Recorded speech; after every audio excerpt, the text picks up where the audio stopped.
How are you today? Good. So a little bit of a serious topic today. Yeah. Are you okay? I'm preparing myself. All right.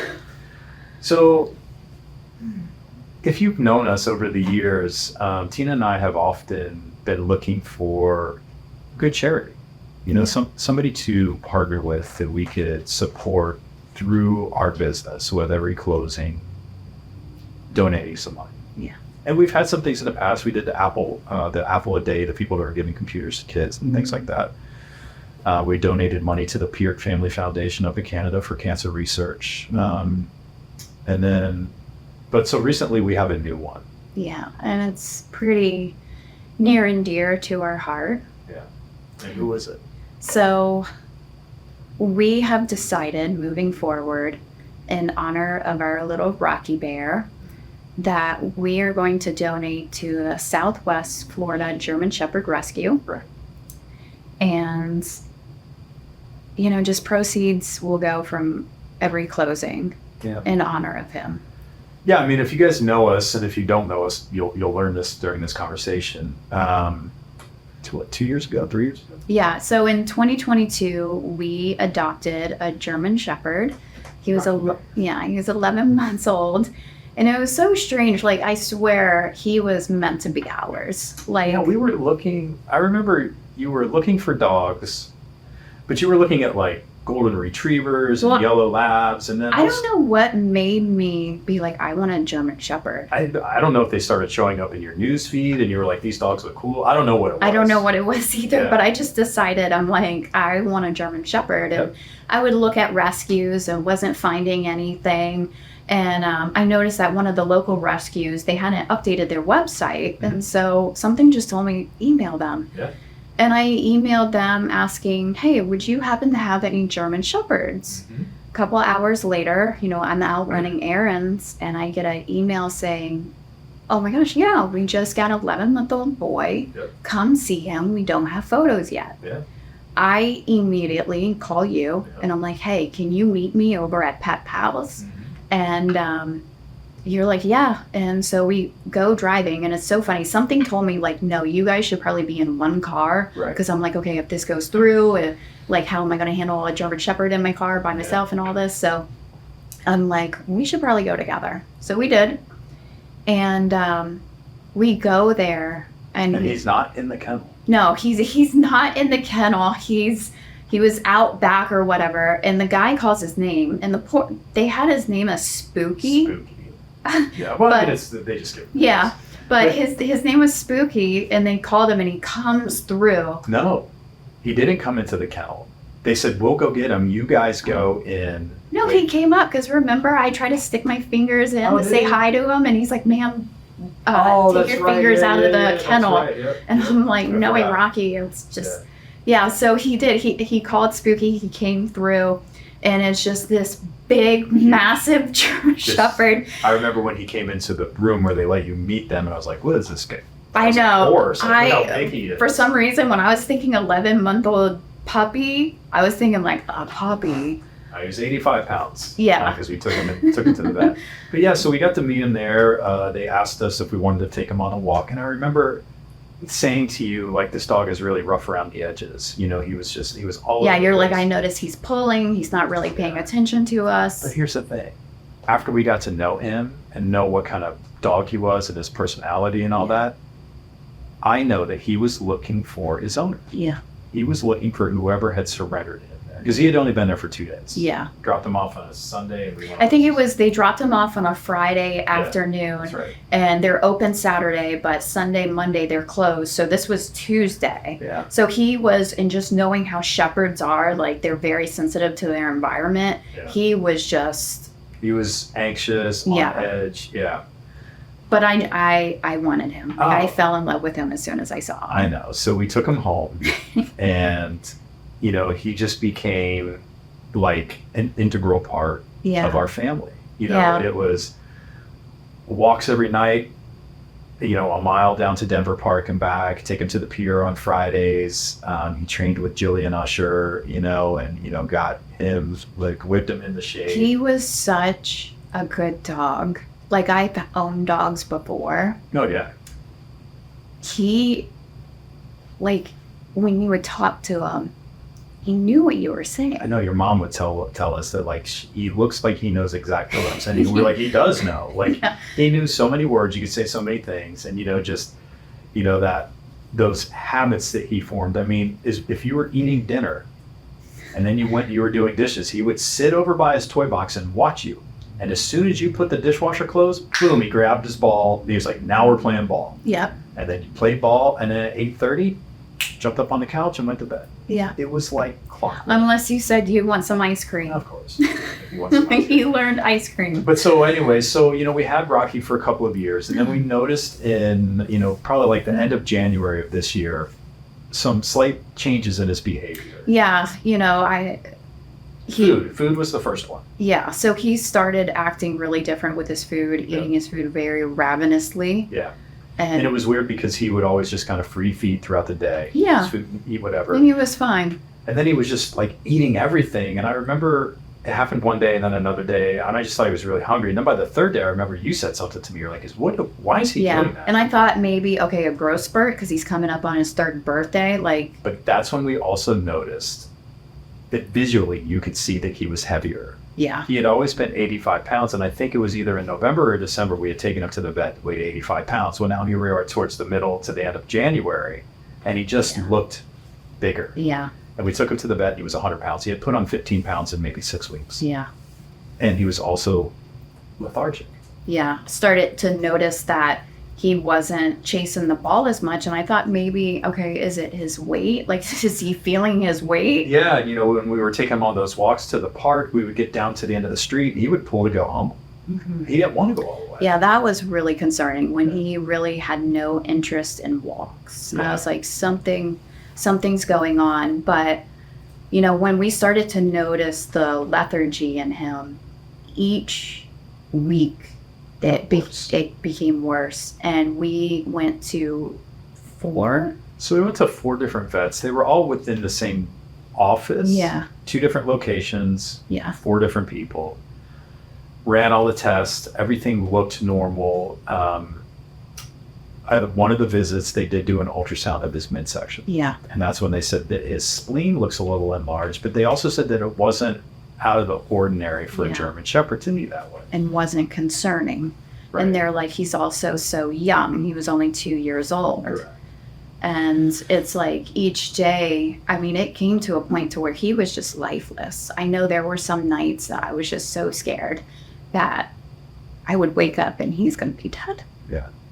And then so as we went through this very short period of time, 4 weeks, from the time that you sent me a text of him laying in the backyard, mm-hmm. and you said, Rocky seems pretty tired today. He seems a little lethargic. From that day to Easter Sunday when he passed away, it was 4 weeks. Yeah. That's it. Yeah. And even that morning. Oh, I remember Easter Sunday. Oh, yeah. I remember going out in the backyard because I had to go show houses to Billy and Sarah. Yeah. And I remember going out in the backyard and sitting on the step, mm-hmm. and he came and sat beside me, mm-hmm. and I was just petting him. Yeah. And I remember saying to him, buddy, I hope you're okay. We're going to go see that. Because we had an appointment to take him to have his brain scan on Tuesday. Yep. And I left. Yeah, and I remember laying with him as well, right there, and looking up at the birds, Rocky birds. Yeah. And I'm so happy. I decided to stay home that day. I'm glad you did. And I'm so glad I did because, when Joey went to go get ready for, your appointments and stuff, I put Rocky on his bed, covered him up with his little blanket, and he loved it when I would just rub his snout like this. And I was just talking to him, just saying, you gotta get better, buddy. Birthday's coming up. Yeah. Gonna get a steak, a sweet potato, And I noticed that, with a German Shepherd, they're just kind of like ogres, and if they want to move their head or something, they just move it there. I noticed that he went to go move his head, and it was almost like a shutting down. Like something didn't seem right with it. And I was like, Rocky, you okay? And he was still there. And then, as you're away, as you're out showing homes and stuff, when he woke up from that nap. Oh, I know, you. He had... I'd never seen his... It just... You called me, Yeah. And I picked up the phone and I said, hey, we're just finishing the showing. I can't talk to you. He said, no, we have to talk. Look at the picture I sent you. And I looked at the photo, and his face was just like, I don't even know how to describe it. He looked like he basically looked at me and was like, Mom, it's it. Like. So I rushed home and I called the emergency vet. And I had talked to them earlier that morning because I thought,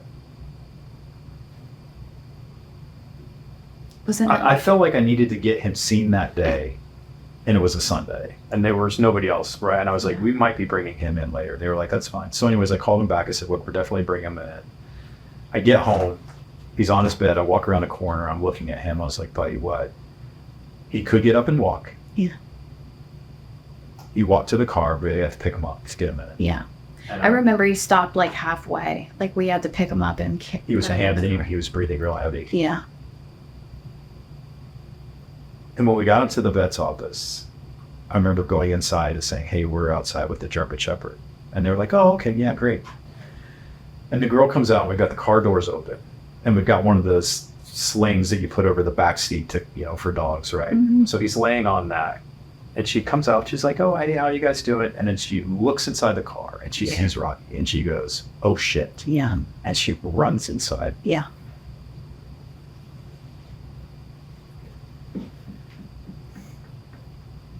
And so she comes out with 4 other people, and they take that sling off of the back seat, and they carry him in like a stretcher. And I remember they go into one door and we go through the other. And that was the first time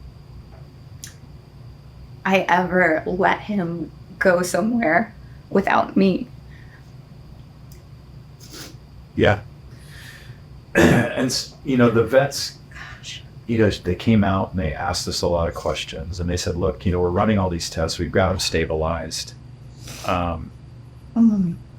But we really don't see anything in any of his work. Yeah, they were like, his tests are boring. They asked us if he had been poisoned. Yeah. Because they couldn't figure anything else out. Yeah. And we were just like racking our brains trying to figure out like, okay, could he have gotten into something, but it just wasn't adding up. No. And so they said, we're going to keep him overnight. You guys go home. Yeah. And we left. And an hour later, maybe an hour and a half later, they called. And they said, you guys need to come back. Yeah. And I remember when they called you and said that you hung up the phone and you were like, what happened to him? And I was like, this cannot be happening. And so we go there and they let us go in the back and see him. And it's just his little limbs are stiff. His tongue's hanging out. His tongue's like blue. And they had to give him CPR. Yeah. And as soon as she said his heart rate was 300, I lost it. I don't know where I ran to, but I just ran bursting into tears. Yeah. And so the unfortunate reality is there was nothing they could have done, even if we would have caught this. Yeah, they thought it was something in his head, but honestly, recently when we were downtown walking, anyone with a German Shepherd we kind of talked to now. Yeah. And we got to know this woman, and she was a vet tech for like over 20 years, and she's had German Shepherds her whole life. And we started telling her, we're looking for one because ours passed away. She's like, oh, what happened? And we started sharing the story with her. And it's a long word, but I'm going to abbreviate it. It's HSA. And basically it's like cancer of the spleen. It can happen in other organs. But as soon as she said it can happen in the spleen or this or that, we're like, his spleen was enlarged. Yeah. And she said, let me guess, he went from fine to dead in 4 weeks. And we're like, yeah. Yeah. So, and she did tell us, she said, even if you would have caught it, there's nothing they could have done. Yeah. Right. Which is the only thing they could have done is put him to sleep before he got to that day where he was suffering. Yeah. Which I swear running into her gave me some closure, because I would every now and then just try to research, try to figure out what was it? Could I have done something different? And we couldn't have. So, we made a decision there to let him go humanely. We had no choice. We had no choice, So we had Rocky for almost 2 years exactly. He was not quite 3 years old. And we came out of that experience with, the decision to kind of give ourselves some time Yeah. And then, get another dog. But in the meantime, in his memory, we wanted to start supporting a group that is taking care of these dogs. I mean, if you've ever had a German Shepherd, they're amazing. Yeah. They're so smart, so loyal, so funny. Yeah. And so, through our sort of research and finding another one, we have found these rescues. And there's one that's just down the road here in like Punta Gorda or something. Yeah. And they do amazing work, have found homes for hundreds, probably thousands of German Shepherds. And we wanted to do something to honor little Rocky Bear. Yeah. So for every transaction that we close, a portion of our professional fee will be donated to the Southwest German Shepherd Rescue. Yeah. In memory of our Rocky Bear. Yeah. So, I don't know, babe. I don't really have anything else to say about you. We miss them. Yeah. Yeah. Love you, bunny. All right, guys. Well, listen, thank you for watching and listening this week. Don't forget to like, subscribe, and follow YouTube. And then follow Tina on Instagram at Tina Romanik _. And follow me on Instagram at Joey Romanik. Thank you, guys. Bye.